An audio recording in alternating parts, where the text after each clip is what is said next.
Now, of course, things are already tense. The release of this footage and other investigation materials in the shooting highlights the fact that this boy, Toledo, was a Latino and it was shot by a white officer.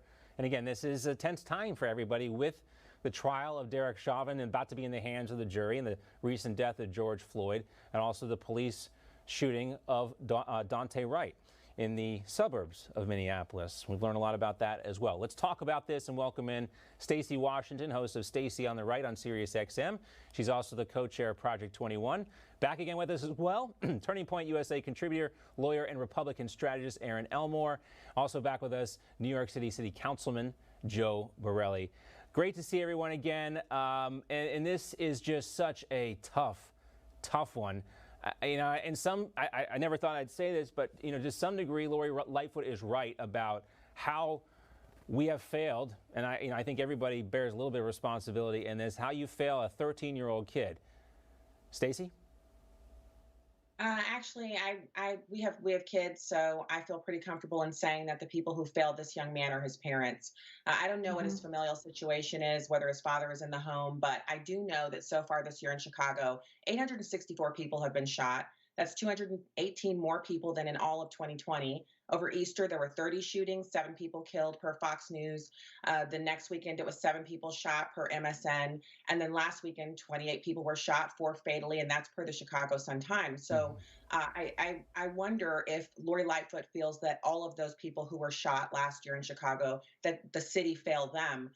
It's 2:30 in the morning when this happened. I would be remiss if I didn't say we need more detail here, but per all of the different angles of the body cam footage, I have to tell you, John, I feel like I'm wondering why he was out at 13 years old with a stranger running around the streets of Chicago, which are known to be very dangerous. Why wasn't he at home? So I decry the killing of the young man. Obviously, a life was lost, but he had a gun in his hand, and the officer had just split seconds to make the decision.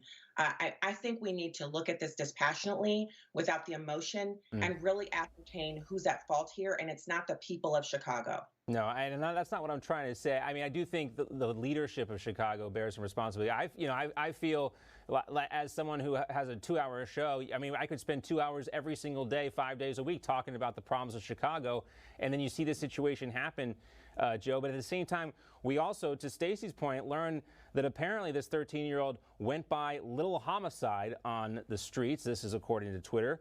And again, to Stacy's point, what is he doing out there under adult supervision, ostensibly, at 2:30 in the morning? I had a midnight curfew all the way up to and including my senior year in high school. And you probably still snuck out, maybe once in a while. I did. And I got caught every single time I tried, too. I wasn't very good at it. Anyway. But John, the reality is, if you look at who is committing a lot of violent crimes in most major urban cities, it's not people in their 30s and 40s. It is actually teenagers. It's teenagers who are getting involved in violent gangs.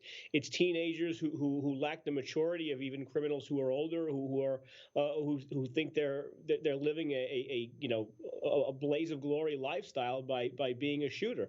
This kid, unfortunately, was a killer. This is a person who was willing, allegedly, I guess.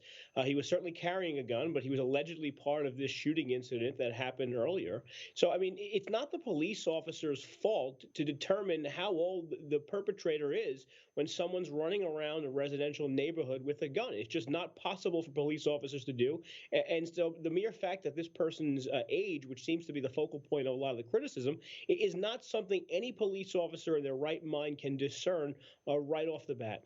There was an episode last night of a show on CNN, actually, where the union leader of the Chicago Police Department actually called this police officer's role heroic. And in some ways it is. This is someone who is confronting violent criminals in a neighborhood, knowing that one of them had a gun. So I'm not willing to be this part of this mass of people who go out there incriminating cops and being mad about cops at every step of the way. I think we need to find out exactly what happened. But, my guess is that this cop was acting very bravely. You're not alone. You mentioned that segment from CNN. I'm not sure if this is the same segment, but we do have a exchange between Chris Cuomo and Don Lemon. Don Lemon actually came to the defense of the officer who shot Adam Toledo. Here he is. Take a look at this. Not all police shootings are equal.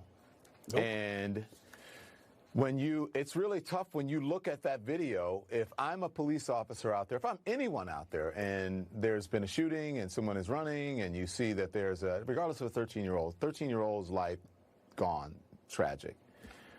But if someone's running with a gun and they turn around, police officers have to make decisions in split seconds. Aaron, Don Lemon with a moment of clarity there. Rare moment of clarity. And we do have more questions than answers in this situation. Of course, we've all said that the loss of human life is tragic, but the buzzword that we've seen generally from the left-wing mainstream media lately is police accountability. I think every human being has to have some degree of accountability here. You have the accountability not to resist arrest. You have the accountability as a parent not to let your child leave the home at 3 o'clock, 2 o'clock in the morning. You have the accountability to not commit crimes, to not possess illegal firearms, to not resist arrest. These are all things that require personal responsibility and accountability. It's so easy to just blame law enforcement, and this is a slippery slope. If we continue to just blame law enforcement, who's going to want to take these jobs? Who's going to want to help when we have a crime? Who's going to want to do these difficult jobs in the middle of the night away from their families? And the short answer is no one. Right. And, Joe, we really need to start looking at these situations on a case-by-case basis and realizing law enforcement being wrong is not always the answer. Right. And Joe, I was about to say that Joe is seeing this, firsthand in New York City with the attrition and the lack of interest in joining the New York City Police Department. But we're going to leave it there now for a moment, guys. We're going to have everybody back in the next hour.